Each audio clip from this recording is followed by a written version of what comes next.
आज नई हेडिंग है डाइलेक्ट्रिक। क्या चीज? रियल कैपेसिटर डाइलेक्ट्रिक से ही बनाए जाते हैं। मटेरियल साइंस या मेरी तरह सिरामिक इंजीनियरिंग अगर आप करोगे तो डाइलेक्ट्रिक कैपेसिटर बहुत पढ़ाए जाते हैं, पागल कर दिया जाता है और समझ कुछ नहीं आता है। हाँ मैंने पढ़े बहुत सारे मटेरियल साइंस डाइलेक्ट्रिक बहुत सारा है। डोंट वरी, तुम्हें तुम्हारे कोर्स का ही पढ़ाऊंगा, बिल्कुल फिक्स्ड एकदम। जितना बोलूँ उतना रट लेना, सब सेट होगा एकदम। देख ले ध्यान से।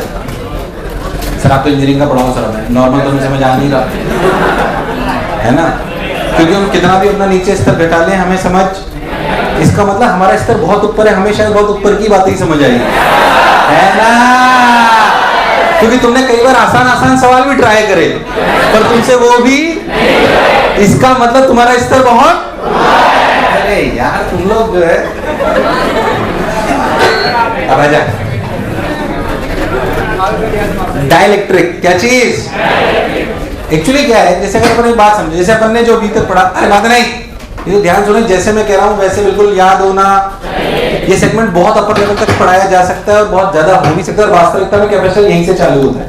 तुम्हारे लिए फिक्स पैटर्न की चीजें, जो सवाल आएगा वो जो नोट्स दिखा रहा हूँ उनमें से आएगा, कहीं बात नहीं है। वो सीक्वेंस सेट में एकदम कोई फालतू की चीज नहीं पढ़ाऊंगा, पोलराइजेशन ये वो नॉर्मल कोई नहीं, जो काम की बात है ना, कोई ऐसे शब्दों का प्रयोग करूंगा जो आपको ऐसा लगेगा कि पता नहीं क्या है, नॉर्मल भाषा में समझेंगे इसको। डाइलेक्ट्रिक क्या चीज? जो हमने कैपेसिटर पढ़ा ना असलियत में, एक्चुअली कैपेसिटर रोजमर्रा की जीवन में बहुत यूज करने वाली चीज है। In fact almost all the electrical circuits have capacitors. जितने भी आप इलेक्ट्रिकल सर्किट्स देखते हो, ये पता नहीं क्या चक्कर है, सुबह क्लास लेके गया हूँ, रोज सुबह सही चलता है, ये तुम्हारी क्लास में पता नहीं क्या इसकी तबीयत खराब होती है साला। तो जो डाइलेक्ट्रिक है, तो जो आपने अभी तक कैपेसिटर पढ़े ना, वो सब बेसिकली एयर में पढ़े। किसमें पढ़े? उनके बीच में खाली जगह थी, वैक्यूम था बेसिकली। क्या था? ऐसे कैपेसिटर नहीं होते वास्तविकता में, उनको सपोर्ट के लिए भी कोई चाहिए। वरना अगर आप बहुत ध्यान से समझो तो एक बात आप बहुत बेसिक से सोचो कि force between dielectric plates, force between plates, एक छोटी सी बात, हालांकि इसका ज्यादा यूज में डाइलेक्ट्रिक में लूंगा, इसके सिर्फ अभी यहाँ पे एक बात समझो कि मान लो आपका कैपेसिटर है। क्या है? कैपेसिटर। कैपेसिटर में इसमें कितना चार्ज होता है? प्लस, और इसमें कितना होता है? माइनस। बोलो यस और नो?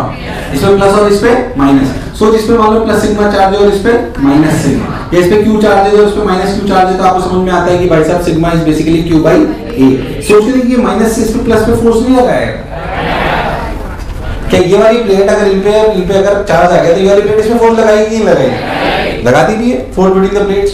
ध्यान दो, तो ये वाला चार्ज इसमें फोर्स कितना लगाएगा? देख, क्या फोर्स लगाएगा? Q into E, Q into इस पे जो फोर्स लगेगा, ये फोर्स है, force on plate, force on plate, ये क्या होगा? Q into E, Q E कितना?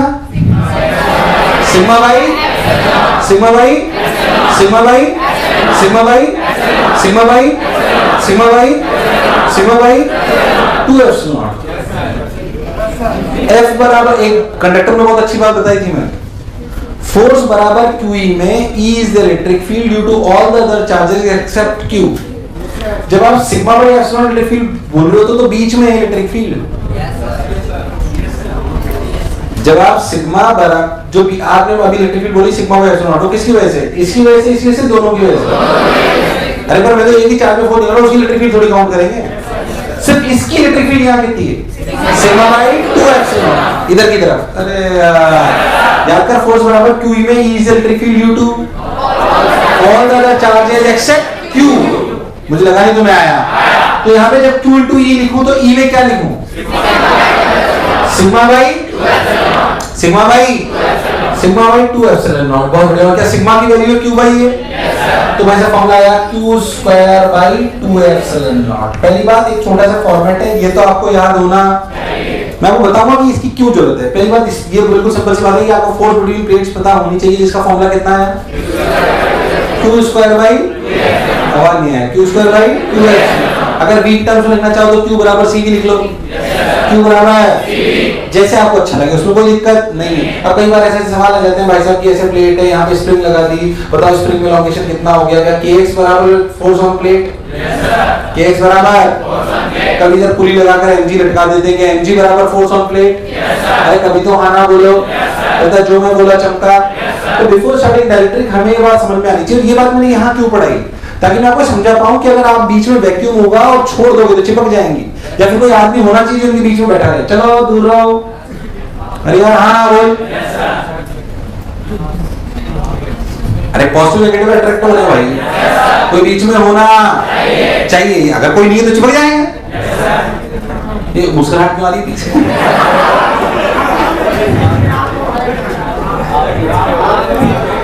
मैं तो हंसमुख किस्म का आदमी हूँ, मैं तुम भी हंसमुख किस्म के आदमी हो। अच्छा बीच में मैं हूँ, अच्छा ये हाँ वो बहुत मुस्कुराया पीटा था जो। चलो अब शटल ले तू, शाबाश। तो दूसरा वाला कहाँ है? नहीं तीसरा वाला, तीसरा वाला गायब है आज, कहाँ है वो तीसरा वाला?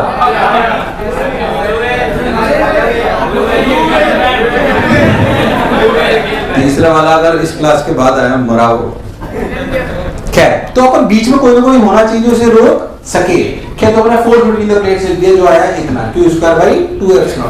अब ये बेसिकली यानी कि अगर आपकी सिर्फ दो प्लेट्स है, अगर सिर्फ आपकी दो प्लेट्स ऐसे छोड़ दो तो चिपक जाएंगे, तो वैक्यूम होता नहीं है रिलेटिव में। अंदर एक क्या होता है? मटेरियल। क्या होता है? जिसे हम क्या कहते हैं? बेसिकली इसके अंदर एक मटेरियल भर दिया जाता है ताकि उसे पूरा सपोर्ट मिलता जाए, और ये सपोर्ट देता कौन है? मटेरियल। और उस मटेरियल को क्या कहते हैं? उसको भी धीरे धीरे फील कराऊंगा, पहले तो ये बात चमकी।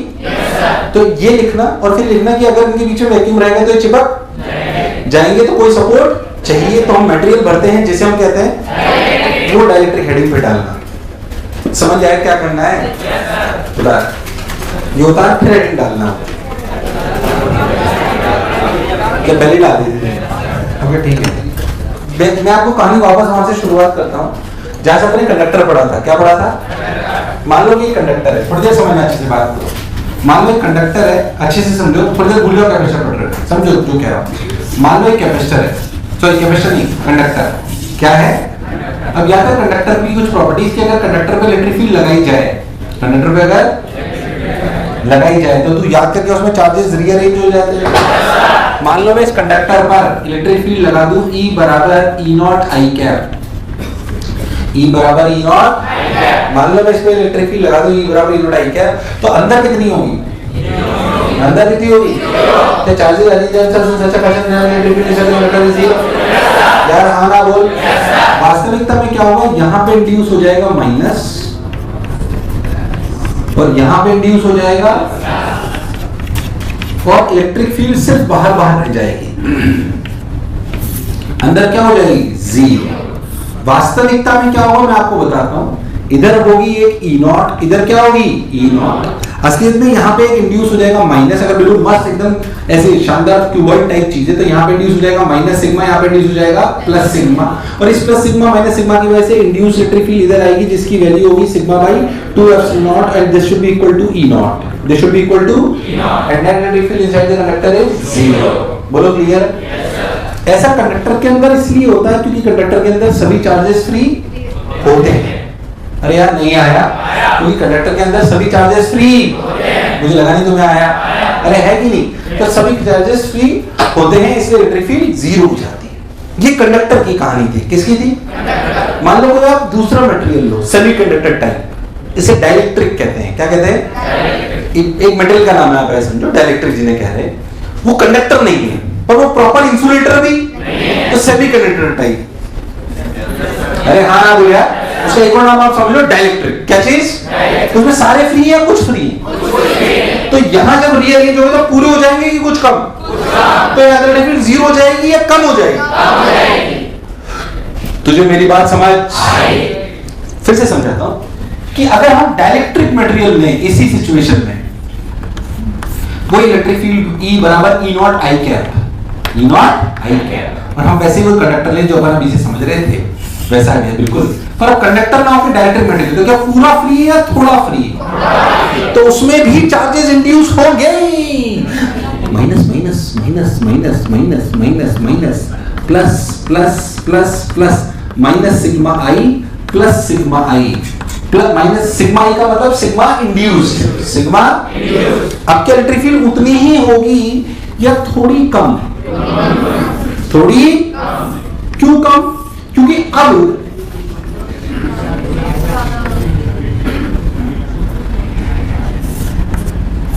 क्योंकि अब इलेक्ट्रिक फील्ड थोड़ी कम हो गई है, समझो 1 2। अच्छा कितनी देर?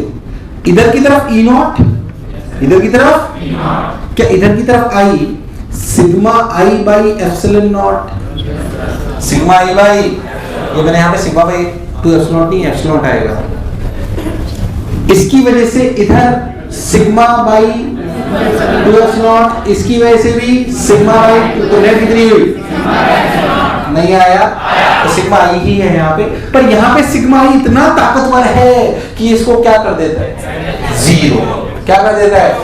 सिग्मा आई इतना इंड्यूस हो जाता है कि नेट इलेक्ट्रिक फील्ड कंडक्टर के अंदर क्या हो जाती है? जीरो। क्या हो जाती है? पर यहाँ पे हुई तो है इंड्यूस, पर उतनी ताकतवर कि उसे जीरो। अरे हाँ ना बोल यार, इतनी ताकतवर नहीं है कि उसे जीरो, पर कम तो हो गई। तो नेट कितनी बची? नेट कितनी बची? E naught minus sigma I by epsilon naught. अब ध्यान समझना,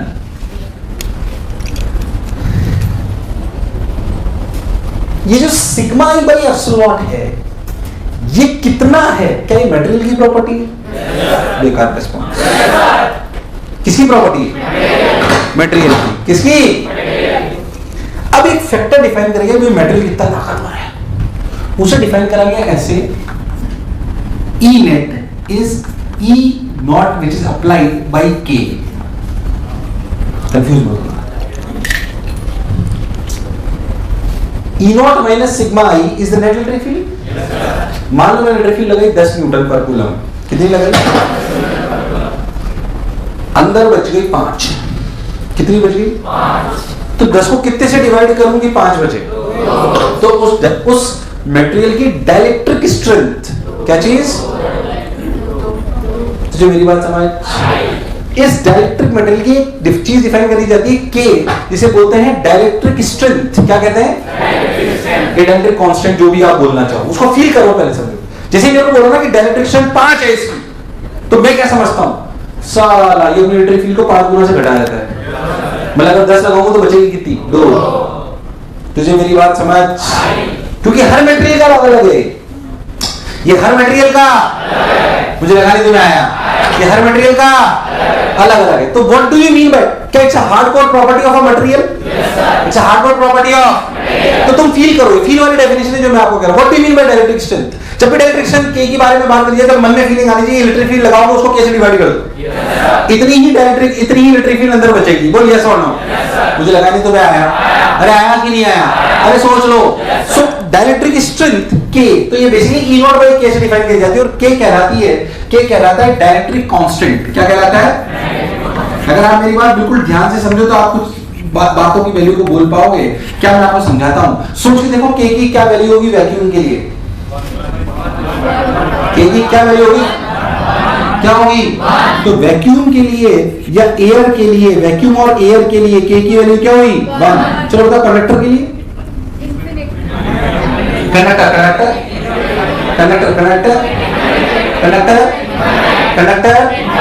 क्या कंडक्टर में वैल्यू 0 होनी चाहिए? ये 0 तब होगी जब के बाकी सब डाइलेक्ट्रिक के बीच में कहीं होगी। तो किसी की 2 4 5 8 10 55, जैसे वाटर के डाइलेक्ट्रिक कांस्टेंट 81 होता है। तुम्हें शायद केमिस्ट्री में लिखा हो, सुना है कभी? ये हर मटेरियल का अलग अलग होता है, हर मटेरियल का, लिक्विड का भी होता है, सबका होता है। खैर अपने को तो सॉलिड से मतलब होगा। तो वैक्यूम और एयर का K1 होता है और कंडक्टर का कितना होता है? कितना होता है? इनफाइनाइट। फिर तब तुम्हें क्या डाइलेक्ट्रिक कांस्टेंट होता है ये समझ आया क्या? Dielectric constant is a hardcore property of material, is a hardcore property of material. और बेसिक फील्ड वाली डेफिनेशन ये है कि K के फैक्टर से इलेक्ट्रिक फील्ड घट, अगर आपने बाहर लगाई E नॉट तो अंदर मिलेगी E नॉट बाई K। ये फीलिंग है। अरे भाई हाँ ना बोल यार, अंदर के क्या मिलेगी? E not by K। तो ये बात समझ आई क्या? इसलिए आपको सवाल में डाइलेक्ट्रिक कांस्टेंट गिवन होगा, आपको उसे क्या फील करना है ये आपको समझ आना उतार ले। और जो अभी भाषा में लिखना लिख, फिर और आगे बढ़ाता हूं। इसलिए जो भी भाषा में लिखना हो लिख, फिर और आगे बढ़ाता हूं।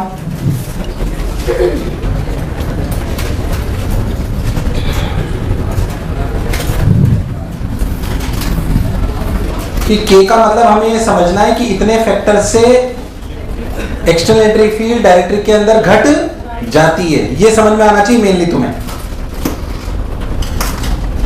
जैसे अपनी भाषा में लिखना हो लिख लो।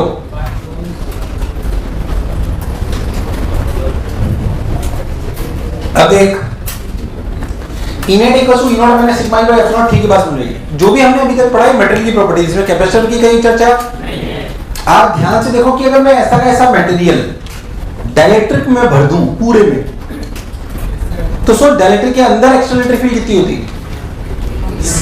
E0 की जगह वहां पे क्या होगा? Sigma by epsilon. अरे अगर कैपेसिटर प्लेट है, कंफ्यूज हो गए तुम लोग। ये कैपेसिटर, इस कैपेसिटर में यहाँ plus plus plus plus plus plus plus plus plus plus plus plus plus plus plus, यहाँ पे कितना? मान लो कैपेसिटर पे चार्ज है, ये प्लस सिग्मा और ये माइनस सिग्मा, तो यहाँ पे इलेक्ट्रिक फील्ड कितनी है? अंदर इलेक्ट्रिक फील्ड कितनी है? Sigma by. अब अगर मैं इसमें डाइलेक्ट्रिक भर दूं, ऐसे समझो कि गैप दिखा रहा हूं, असलियत में गैप होता, अगर ये ऐसे डाइलेक्ट्रिक भर दूं तो इस डाइलेक्ट्रिक के लिए एक्सटर्नल इलेक्ट्रिक फील्ड क्या होगी? सब लोग बोलो सिग्मा बाई। मतलब जिसे मैं E0 बोल रहा था कि कैपेसिटर के अंदर वो सिग्मा बाई एप्सिलॉन है, सिग्मा बाई। और यहां पे क्या इंड्यूस हो गया? यहां पे इंड्यूस हो गया minus minus minus minus minus minus minus, ये हुआ माइनस सिग्मा ई। क्या हुआ? ये क्या हुआ? प्लस सिग्मा ई। मुझे लगा ही नहीं तुम्हें आया। तो ध्यान से देखो, तो जो अंदर इलेक्ट्रिक फील्ड बची वो इधर थी सिग्मा बाई एप्सिलॉन नॉट, जबकि इधर कितनी थी? Sigma I by epsilon not. तो जो इनेट बची, क्या बची? जो इनेट बची वो क्या बची? वो बची sigma by epsilon not minus sigma I by epsilon not. क्या जो नेट होती है वो एक्सटर्नल बाई के होती है? यहाँ पे एक्सटर्नल कौन है? Sigma by epsilon not. तो लिखा गया सिग्मा बाई एप्सिलॉन नॉट के। असलियत में इसमें जो अंदर इलेक्ट्रिक फील्ड है, अगर डाइलेक्ट्रिक भर दिया जाए तो उसके अंदर इलेक्ट्रिक फील्ड जो असलियत में इलेक्ट्रिक फील्ड है, वो इलेक्ट्रिक फील्ड का फॉर्मूला कितना है? वो है सिग्मा बाई एप्सिलॉन नॉट के। अरे क्योंकि डाइलेक्ट्रिक करता ये कि के फैक्टर से एक्सटर्नल इलेक्ट्रिक फील्ड को घटा देता है। यार मुझे लगा नहीं तुम्हें आया। तो मेनली आपको यही काम में आएगी। कभी आपसे कोई पूछ ले कि बताओ सिग्मा एप्सिलॉन को मान लिया, तो ध्यान से देखो, तो सिग्मा की वैल्यू आई, सॉरी सिग्मा की वैल्यू आई 1 माइनस 1 बाई के। क्या सिग्मा आई भी अगर कोई पूछ ले, the charges, the basically surface charge induce on the dielectric, क्या वो भी अपन निकाल सकते हैं? बट मेनली अपने को पता होना चाहिए कि अंदर इलेक्ट्रिक फील्ड कितनी है? सिग्मा बाई एप्सिलॉन के। एक मिनट, तुम्हें मेरी बात समझ आई कि नहीं आई? अरे आई कि नहीं आई? अरे सोच लो। अब सुनो, एक बात समझ में आ गई, यहाँ पे इलेक्ट्रिक फील्ड है सिग्मा बाई एप्सिलॉन के। अगर यहाँ पे इलेक्ट्रिक फील्ड है सिग्मा बाई एप्सिलॉन के, तो प्लस माइनस पोटेंशियल डिफरेंस कितना है? E into D। E into D। अब डाइलेक्ट्रिक करने के बाद जो अंदर इलेक्ट्रिक फील्ड है वो कितनी है? सिग्मा बाई एप्सिलॉन के। कितनी है? सिग्मा बाई एप्सिलॉन के। तो सिग्मा बाई एप्सिलॉन के है साहब, बहुत बढ़िया। सिग्मा बाई एप्सिलॉन के इनटू डी इनटू, ये क्या चीज है? पोटेंशियल। कैपेसिटेंस क्या होती है? अच्छा इसे ऐसे भी तो लिख सकते हैं, Q बाई ए एप्सिलॉन के, क्योंकि सिग्मा की वैल्यू तो Q बाई ए है। अरे हाँ ना, तो वो अब इस नए कैपेसिटर की जो डाइलेक्ट्रिक के साथ है उसकी कैपेसिटेंस क्या है? Q by V। अरे भाई साहब, Q by what is V? Q by A epsilon not A into D. Q ने Q को, तो नया फॉर्मूला जो आया वो कितना है? Epsilon not A by D. अभी तक आपने क्या पढ़ा था? Epsilon not A by D. Real formula क्या है? Epsilon not A by D. क्या K 1 से बड़ा होता है? तो कैपेसिटेंस बढ़ी घटी? फायदा हुआ नुकसान? फायदा नुकसान। इसके मेनली 3 फायदे हैं जिससे डाइलेक्ट्रिक यूज लिया जाता है। उसमें से 2 तेरे को अभी समझ में आ जाएगा, एक बाद में आएगा। दो क्या हमें प्लेट्स को साथ रखने के लिए, मतलब कैपेसिटर बनाए रखने के लिए क्या उनके बीच में एक सपोर्ट चाहिए? yes, उनके बीच में सपोर्ट चाहिए। बोल है कि नहीं यार? अगर डाइलेक्ट्रिक मटेरियल भर दूंगा तो सपोर्ट आ गया? yes, आया कि नहीं आया? मैं आपको रियलिटी में बताता हूँ how capacitors are formed in reality industries. कि डाइलेक्ट्रिक मटेरियल लेते हैं, क्या लेते हैं? ऐसा समझिए डाइलेक्ट्रिक मटेरियल का बढ़िया क्यूबॉइड है, शानदार, बोलो क्लियर। इसके इधर कंडक्टर की कोटिंग कर देते हैं मेटल की, इधर भी कंडक्टर मेटल की कोटिंग कर देते हैं, बन गया कैपेसिटर। डाइलेक्ट्रिक मटेरियल लो, क्यूबॉइड, अरे भाई साहब उसके इधर किसी कोटिंग कर दो कंडक्टिंग मटेरियल की, और इधर भी क्या they will act as a plate and it is act as a supporting material, तो मस्त एकदम सॉलिड चीज बनी। That is how capacitor is formed in industries, that is how capacitor is, और अनंत बनते हैं, तो मतलब बहुत इंपॉर्टेंट चीज है हमारे सर्किट्स की, तो उनको ऐसे बनाया जाता है। तो क्या there are three major uses of dielectric, there are three major uses of क्या? फर्स्ट, क्या it provide support to the system, it provide support to the capacitor plates, yes और नो? क्या it increases the capacitance of the system, and third is कि some dielectric have higher breakdown voltage than the air. ये अभी तुम्हें समझ नहीं आएगा, सिर्फ लिखाऊंगा अभी आज ही के लेक्चर में अगर पहुंच गए तो वहां तक समझ में आ जाएगा। पर तीन मेजर यूज है, क्या दो समझ आ गए? तीसरा सिर्फ अभी लिखा दूंगा, तुम्हें अपने आप आ जाएगा उसमें, टेंशन नहीं। तो पहला यूज क्या it provides support to the capacitor plate. Second, क्या due to insertion of dielectric क्या कैपेसिटेंस इंक्रीजेस, कैपेसिटेंस इंक्रीजेस। मुझे लगा नहीं तुम्हें आया कि नहीं आया, और थर्ड में अभी लिखा दूंगा लेकिन मैं बाद में समझ आएगा। पहले जो बोला चमका जो था, फिर जो मैं लिखा रहा हूं वो लिख, फिर आगे बढ़ते हैं।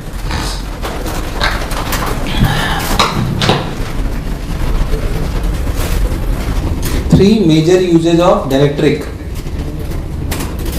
First लिखो, it provides support to the capacitor plates. It provides support to the capacitor plates. कैसे वो मैं आपको समझा चुका हूँ, लिखा नहीं रहा हूँ, याद रखना। It provides support to the capacitor plates. It provides support to the capacitor plates. Next लिखो,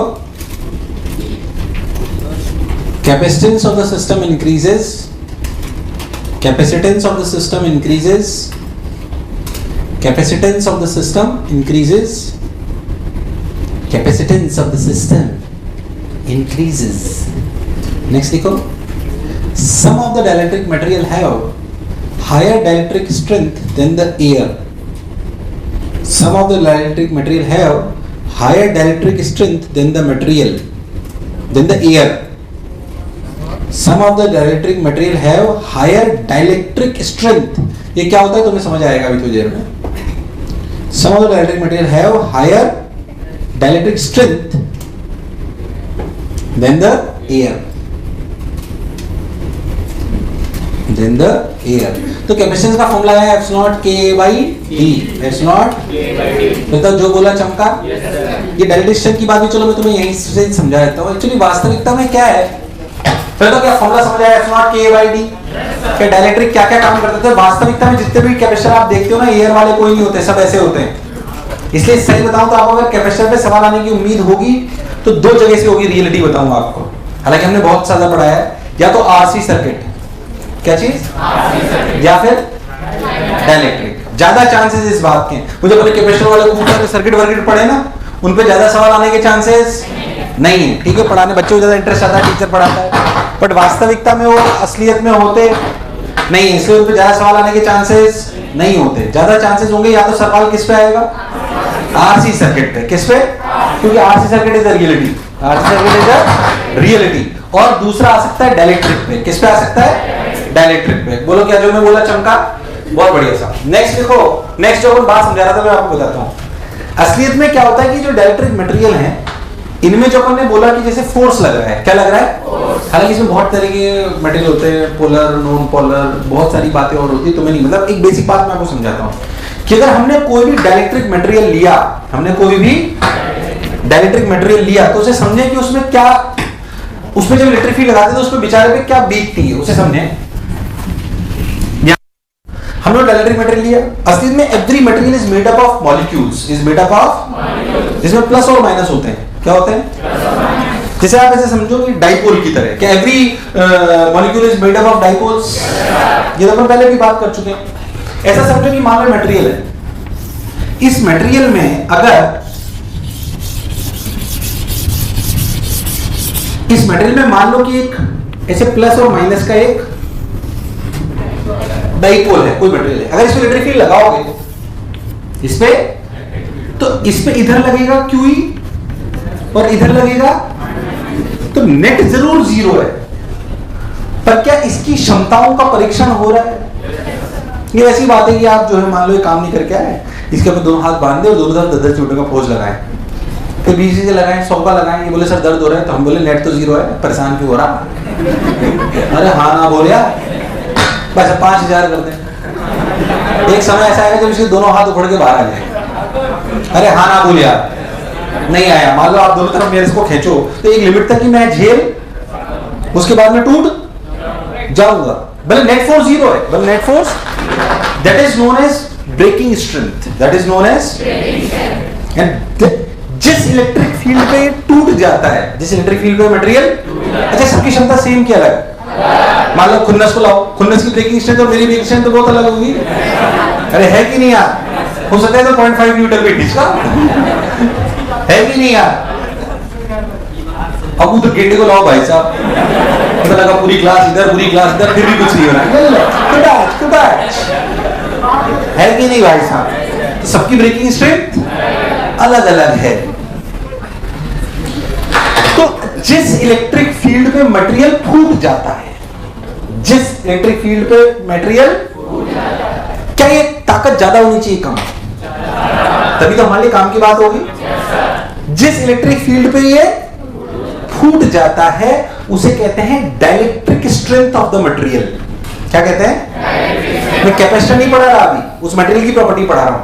इफ आपको क्या लिखना है अपनी भाषा में, खुद लिखोगे तुम डाइलेक्ट्रिक स्ट्रेंथ के बारे में क्या लिखोगे, सुनना अच्छे से।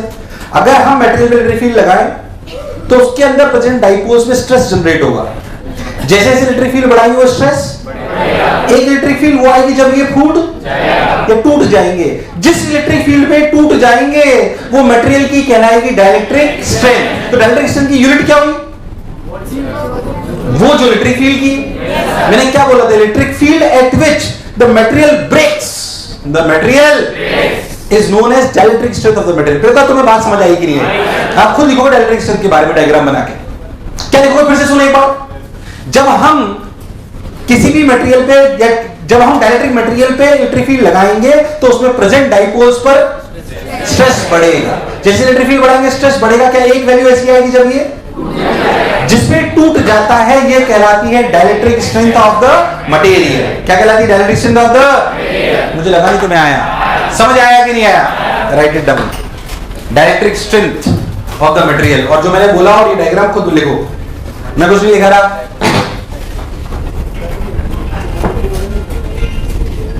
जब हम किसी डाइलेक्ट्रिक पे इलेक्ट्रिक फील्ड लगाते हैं तो उसमें प्रेजेंट डाइपोल्स पर स्ट्रेस बढ़ता है, धीरे धीरे नहीं।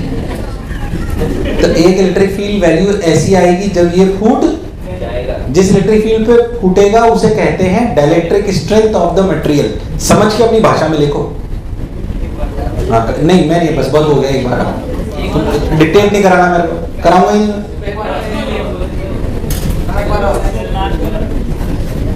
ये जिसने भी एक बार और बोला, एक बार और बोलेगा तो एक बार और फीस और लग जाएगी तेरी। एक मिनट पहले तो डाइलेक्ट्रिक स्ट्रेंथ लिख पाए सब लोग? डाइलेक्ट्रिक स्ट्रेंथ क्या है? वो इलेक्ट्रिक फील्ड जिसमें मटेरियल टूट जाए, उस इलेक्ट्रिक फील्ड को कहते हैं dielectric strength of the material. सबकी सेम की अलग। अब इसको कैपेसिटर में कैसे पढ़ाया जाता है वो समझाता हूं मैं आपको। ये तो हमने मटेरियल की प्रॉपर्टी पढ़ी, किसकी पढ़ी? अब देखना ध्यान से, अच्छे समझना, थोड़ी फील करना प्रैक्टिकली। तो भाव मत होना, आ जाओ। अगर आप बहुत ध्यान देखो, मान लो आपने कैपेसिटर ऐसे नहीं लिया तो सोच,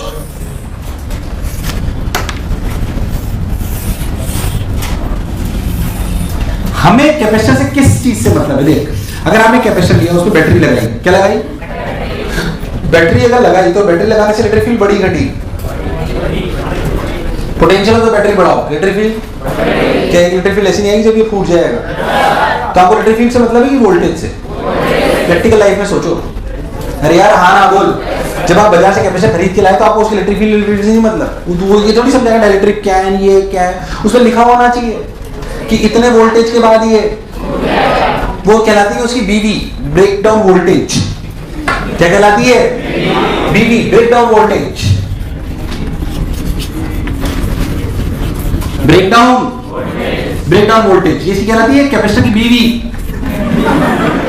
गलत मतलब निकालो, बीवी इज ब्रेकडाउन वोल्टेज, ऐसे ही बोलते हैं, व्हाट इज द बीवी ऑफ द कैपेसिटर। तो ब्रेकडाउन वोल्टेज, अब सोच के देखो, कोई मान लो मैंने इसमें वोल्टेज लगाया 0 से V, क्या लगाया, और ये दूरी अगर ये अगर मान लो इसमें बेसिकली अगर बात करी जाए तो वोल्टेज डिफरेंस क्या हुआ, E इंटू डी या E by D, E into D. अब सोच के देख, सिंपल, तो V equal to E into D, जैसे जैसे V बढ़ाओगे वैसे वैसे E बढ़ेगा कि घटेगा, बढ़ेगा घटेगा बढ़ेगा, E बढ़ेगा, पर क्या एक E ऐसा आएगा डायरेक्ट्रिक स्ट्रेंथ, मुझे लगा है तुम्हें आया कि नहीं आया, जब ये फूट तो जैसे जैसे E बढ़ेगा वैसे वैसे V बढ़ेगा, ये जैसे जैसे V बढ़ेगा वैसे वैसे E बढ़ेगा। अरे हाँ ना बोलिया, तो जाहिर सी बात है कि BV कब होगी, BV तब होगी जब क्या डाइलेक्ट्रिक स्ट्रेंथ इनटू D, मुझे लगा ही नहीं तुम्हें आया। ब्रेकडाउन वोल्टेज है तो कैपेसिटर क्या कहलाएगा, डाइलेक्ट्रिक स्ट्रेंथ इनटू D। तो सोच, क्या dielectric strength depends on the capacitor, dielectric strength किसकी प्रॉपर्टी है, मटेरियल। क्या breakdown voltage depends on the dimension of the capacitor, क्या breakdown voltage depends on the dimension of the capacitor, D आ रहा है। क्या डिपेंड्स ऑन द मटेरियल, हाँ भाई मटेरियल तो डाइलेक्ट्रिक स्ट्रेंथ है। तो ब्रेकडाउन वोल्टेज दोनों बातों पर डिपेंड करता है कि कैपेसिटर का डायमेंशन, कैपेसिटर का डायमेंशन, और इस बात पर डिपेंड करता है कि उसकी डाइलेक्ट्रिक स्ट्रेंथ क्या है, मतलब क्या मटेरियल पे भी डिपेंड करता है। यार मुझे लगा नहीं तुम्हें आया। मान लो कि डाइलेक्ट्रिक स्ट्रेंथ, ध्यान समझना, हमें बहुत ऑप्टिमाइजेशन करना पड़ता है वास्तविकता में, कि अगर डाइलेक्ट्रिक स्ट्रेंथ क्या चीज, देख मान लो किसी मटेरियल की डाइलेक्ट्रिक स्ट्रेंथ कम है तो बीवी बढ़ाने के लिए हम क्या करते हैं, ब्रेकडाउन वोल्टेज ज्यादा होता है, ज्यादा कम, ज्यादा होना चाहिए ना। तो कैपेसिटर खरीद के लाया जिसका ब्रेकडाउन वोल्टेज है 2 वोल्ट, तो 10 वोल्ट की बैटरी लगाते ही मर जाएगा वो। हम चाहते हैं कि साला ऐसे कैपेसिटर खरीद के लाए जिसका ब्रेकडाउन वोल्टेज 5000 वोल्ट हो, कितना, ताकि हमारे घरों में कुछ पूछा कोई फर्क पड़ने वाला। अरे मुझे लगा नहीं तुम्हें आया यार। तो अगर ऐसा ब्रेकडाउन, ऐसा कैपेसिटर खरीद लाया और इस पंखे में लगा दिया जिसमें 240 वोल्ट 220 वोल्ट की सप्लाई आप दे रहे हो, जो मात्र जिसके ब्रेकडाउन वोल्टेज 10 वोल्ट है, कितना है, तो निपट जाएगा वो तो बहुत जल्दी। अरे यस और नो, तो जाहिर सी बात है हम ऐसे कैपेसिटर्स बनाना चाहते हैं जिनका ब्रेकडाउन वोल्टेज ज्यादा होगा। ब्रेकडाउन वोल्टेज ज्यादा करने का क्या तरीका है, डाइलेक्ट्रिक स्ट्रेंथ ज्यादा होनी और डी भी ज्यादा होना, पर डी आप एक लिमिट से ज्यादा नहीं कर सकते क्योंकि कैपेसिटेंस होती है F0 A by D। अगर डी बढ़ाओगे तो C घट जाता है। अरे यार, इसे ऐसा नहीं से डी बढ़ा लो 1 किलोमीटर, और जितना डी बड़ा करोगे कैपेसिटर उतना बड़ा हो जाएगा, तो क्या और भी इनकन्वीनियंस आ जाएंगी। मुझे लगा नहीं तुम्हें आया। तो ऑप्टिमाइजेशन करने की आवश्यकता है। तुझे मेरी बात समझ आई कि नहीं आई यार? तो क्लैरिटी होनी कि क्या कर रहे हैं हम। तो breakdown dielectric strength is a property of material, breakdown voltage is a property of capacitor which depends on the material and dimension both. नहीं आया। तो बीवी के बारे में क्या लिखोगे, breakdown voltage is a property of is a property of capacitor which depends on material and dimension both। मुझे लगा नहीं तुम्हें आया। अब बता, ये है ब्रेकडाउन वोल्टेज, ये है ब्रेकडाउन वोल्टेज। अब ब्रेकडाउन वोल्टेज में सवाल कैसे आते हैं मैं आपको समझाता हूं। देख,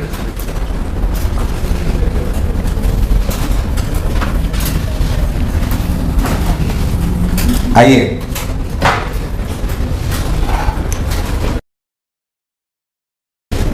इधर सुन। तो क्या लिखोगे, BV is a property of capacitor which depends on materials dielectric strength and dimensions of the capacitor, materials dielectric strength and dimensions of the capacitor, and is related like BV equals to dielectric strength into D है ना, है ना, है ना, है ना, है ना। आइए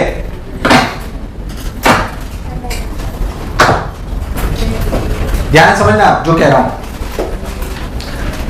देख, मान ले तू एक कंपनी चला रहा है जो कैपेसिटर बनाती है। क्या बनाती है? प्रैक्टिकल सवाल है, ध्यान समझना अच्छे से। थोड़ी सी अक्कल चाहिए, मुझे लग नहीं रहा तुम समझ पाओगे। पहले तो तुम डायरेक्ट स्ट्रेंथ और ब्रेकडाउन वोल्टेज समझ पाए, अब उसको आगे समझते हैं। मान ली तू कंपनी चला रहा है और वो कैपेसिटर बनाती है, क्या बनाती है?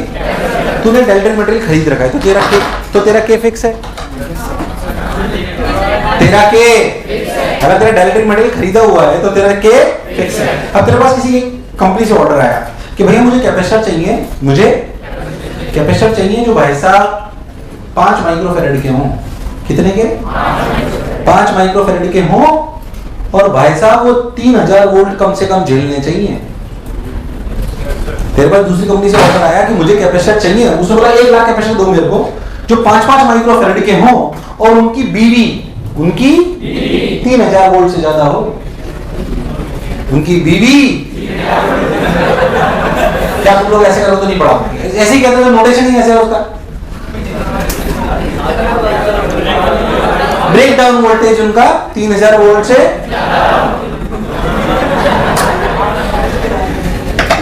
मैं नहीं पढ़ा रहा, छोड़ो। तो अब सोच, मान लो कैपेसिटेंस का फॉर्मूला क्या है? एफ नॉट के ए बाई डी। अभी एक बात तो फिक्स है, तेरे पास के फिक्स, एफ नॉट फिक्स, क्या नहीं फिक्स? डी। तो खुद ही को बनाना है ना। ये 5 माइक्रोफैराड मान लो, तो 5 × 10⁻⁶। मान लो हमारी रिक्वायरमेंट ये आई, capacitor should be 5 microfarad and BV should be greater than 3000। मान लो ऐसे कुछ भी सवाल बनाया मैंने, बोलो क्लियर? और हमारा के फिक्स्ड है, के फिक्स्ड है, वो कुछ भी चाहो तो वैल्यू ले लो, ठीक है। तो एफ नॉट के बाई डी इज दिस। तो आपको एक बात क्लैरिटी आ गई भाई साहब, ए बाई डी की वैल्यू, किसकी वैल्यू? ए बाई डी की वैल्यू कितनी आ गई? 5 × 10⁻⁶ अपॉन एप्सिलॉन नॉट के। ए बाई डी की वैल्यू फिक्स हो गई, किसकी वैल्यू फिक्स हो गई? अब समझना अच्छे से, क्योंकि हमें यह भी ध्यान रखना होता है कि कैपेसिटर बहुत ज्यादा बड़ा ना बने। ज्यादा बड़ा बनेगा तो हमें ही नुकसान होगा, मटेरियल ज्यादा लगेगा, बहुत सारी चीजें हमें उसमें ध्यान रखिएगा। सोच, उसने बोला उसकी बीवी किससे ज्यादा होनी चाहिए? 3000 वोल्ट। अब देख 3000 वोल्ट कितना? 3000 वोल्ट। उधर देख BV equal to 3000 volt equal to dielectric strength. अगर मटेरियल फिक्स है तो 3000 वोल्ट, सॉरी क्या के फिक्स है और डाइलेक्ट्रिक स्ट्रेंथ भी फिक्स है?